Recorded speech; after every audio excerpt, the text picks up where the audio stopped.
So we're about to head into grizzly country here. I got my bear spray. Let's go see what we can learn. Hey everybody, Chris Gilmore here, and I'm really thankful this week to be hanging out in Kalani National Park.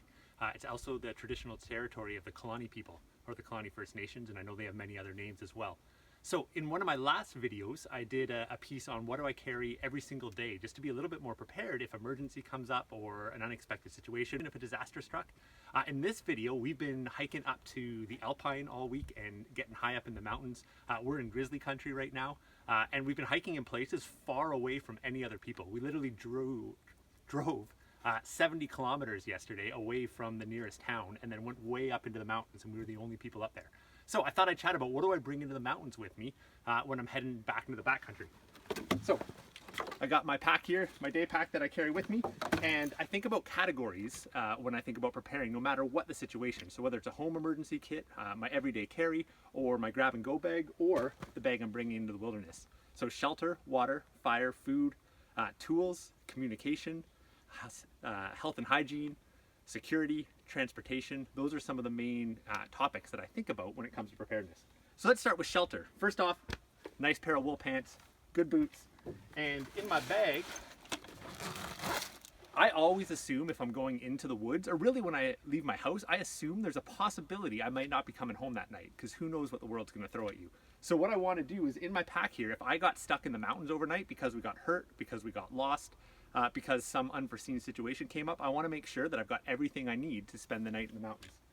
So for clothing, I've got a couple extra layers of wool, some good army surplus wool, some merino wool base layers, and a wool hat, wool socks, and the other thing here is one of these Sol emergency bivy bags. This is one of my favorite pieces of gear. It's basically a reflective blanket you can crawl into.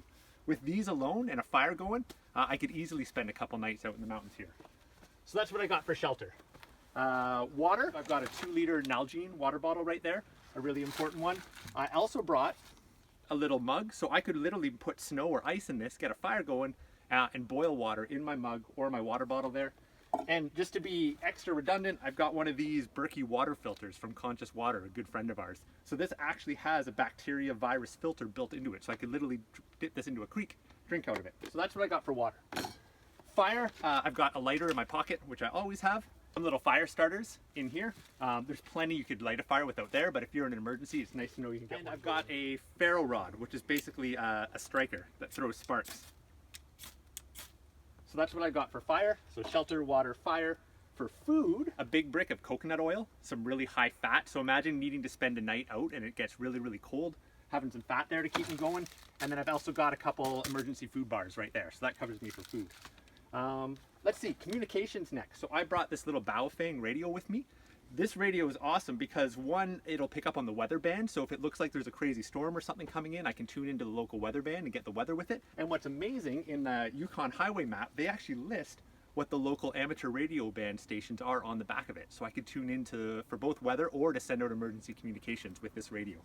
So much more reliable than a cell phone would be in the backcountry, and multiple uses as well. For tools, I've got a little folding saw for cutting firewood if I needed to make a shelter. If I needed to improvise even first aid equipment like splints or a stretcher, that would be really handy. I've got a really solid bush knife. I love this Brothers of Bushcraft knife from Tops. That and the Dragonfly from Tops. Those are two of my favorite backcountry bush knives. I've also got light, which is a really important one. So I've got a flashlight here, a headlamp, and I've got some extra batteries. Still on tools here, I got a whole bunch of paracord, a bunch of rope, a million uses. You know, again, if I need to fasten an arm sling to making a shelter with a tripod, so many uses for that there. Got some trauma shears, just in case somebody had a big bleed or something and we had to take some clothes off. I've got some quick clot for any major bleeds that happened out here. I've got a bunch of wrap in case we had to wrap an ankle injury or a wrist injury. I've also got a tourniquet up on the front of my bag there. I have a really good backcountry medicine first aid guide as well. A lot of the things you carry in a standard first aid kit really are just for buying time and aren't life or death. So I wanted to think about things that are actually going to make a difference. Like somebody rolls an ankle and you need to get them out of the backcountry. Somebody gets a major bleed. Those are the kinds of things that I'm thinking about. I'm not so much thinking about band-aids and stuff like that. Couple other things, I didn't mention this for the shelter, but I've got some hand and foot warmers. Again, would be really useful. I don't use these a lot, but they'd be great if you had to spend the night out in the woods. And for travel, one of my other categories, I also got some nice little ice crampons because we're in the fringe season here. So I hope you enjoyed that video and found it useful. If you did, consider subscribing to the channel here. We're all about helping people stay prepared, practical, and keeping a positive attitude in our changing world and our changing climate. Take care, everybody. Cheers.